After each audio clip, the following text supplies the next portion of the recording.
Um, I consider those an aspect of my work that I actually regret and wish I didn't have to indulge. I'm so bad at story and at plot that, and it's so little action so little interests me, that I think those are like lighting a hot foot to make something happen, and usually it happens off stage, and then the book is about people reacting to that, responding to it. It's not making the thing happen right before your eyes. It's usually something has happened, and most of the time, not 100% of the time, and the book is about what happens thereafter. I mean, there's a killing in Before and After. It has happened before the book opens. There is an injury in Tender Mercies. It has happened before the book opens. If I wanted to see things happening, I would have to be a different kind of writer. And I don't admire that necessarily. It's just kind of like, if I don't do it that way, I don't know how to get things going. It's really, it's for the hapless, plotless person that I am when I write.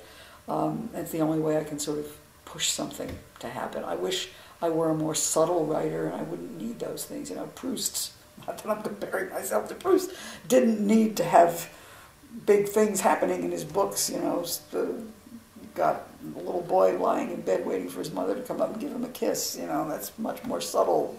And I really, in some ways, wish I could write that way. But again, as I said the other night, you have your limitations and you learn what they are. You try to push against them to some extent, but you still better know what you're good at. And if I waited for a heavy-duty plot to come along, I would never write, because I'm not interested in it. And some very weird part of me, and I talk about this actually in Before and After, kind of, I can't say I don't believe in things happening. Obviously they happen, but I would much rather meditate on them than see them happening.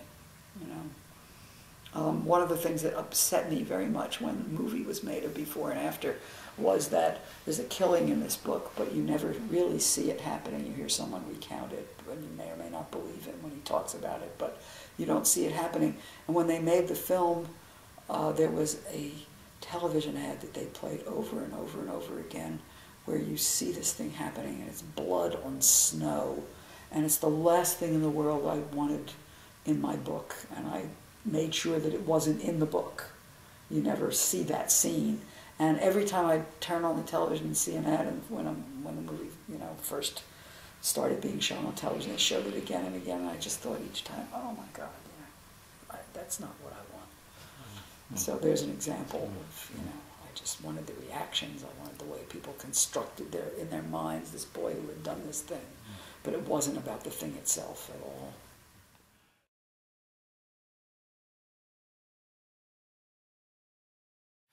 Yeah, and I do. I mean, I would love it if I could come up with some thoroughly noble character, that I wanted to write about. I wouldn't mind that if I could find someone that I kind of believed in. But you're always looking beneath the surface, and finding people are flawed. And it's not that I want to necessarily come down heavily on the flaws. I'm not trying to show people that they're most flawed. I'm just trying, if I start with a situation and it's always, as you said, a crisis, a difficult situation, and the question is, how might they respond? And the fact of the matter is, the responses are very difficult and complicated, and sometimes people don't even have a good choice. I mean, I love what David Felder said the other night about that story, the first story that I read about the dying senator who wants to choose his successor with his wife, for his wife. He said, there was no way out of that. I mean, inevitably, this was just going to be awful, and neither of them had, he had a choice in not doing what he was doing, obviously, but once he started that ball rolling, it was going to be kind of dreadful, So I think often, that's what I'm fascinated by, the complexity. I'm always, as I said at the thing that we did in Orlando that first night, whatever you call that. What's that called? Salon. I said, everything is complicated. There are lots of trade-offs of, and good behavior, bad behavior. And you are not necessarily writing to make your reader love your character so much as believe that this is the way a character might act. And in fact, if I think hard about it, this might be the way I would act. In Before and After, where there's this real sort of agonized argument between husband and wife about whether they are going to help their son who's guilty of something terrible escape, or whether he's going to have to somehow, in some way, be accountable for his actions. The question is not, it's really interesting. It was a book that was a very good, big book with book groups, because people could argue about which parent would you be. And in fact, in the book, I actually sort of, in some ways, switch gender lines, so that the man reacts the way a lot of women might expect to react, and the woman seems to be reacting the way a lot of men might act, which is she's somewhat more abstract about the way she shows the love she has for her son, and her husband is the one would do anything. He'd throw himself in front of a train.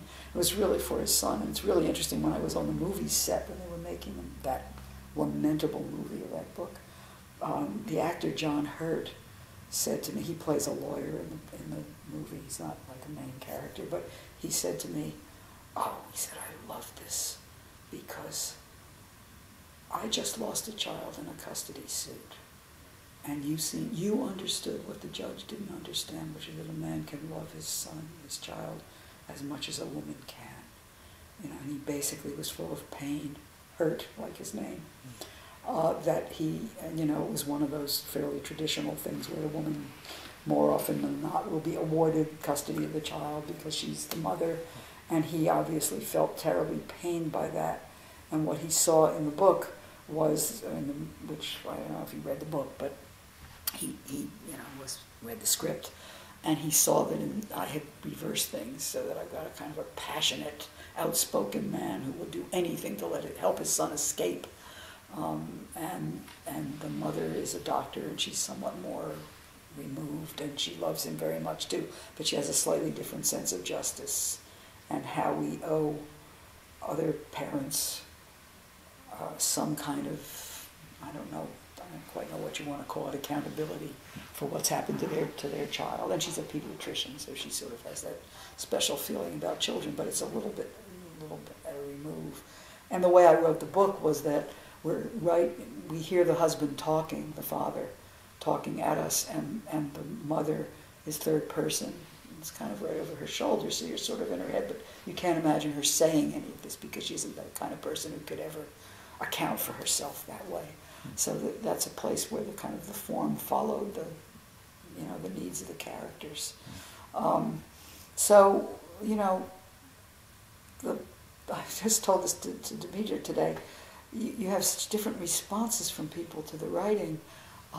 The first interviews that I gave about that book when it came out, and I was on a book tour, the first person who interviewed me was a guy who said, "Oh, I hate Ben, that's the father. What a jerk, he does, I think he's awful." And then I went right down in the same hotel to the coffee shop to have an interview with a woman whose first words were, "God, I love Ben, he was so real, I know guys like that." And I thought, well, how do you adjudicate, how do you... I don't want you to vote for one or the other. I just want you to see this is plausible. And, the first guy really obviously didn't want to be turned off by this man's voice or behavior or whatever, but the woman said, "Ooh, boy, that's real," which is what I'm aiming for.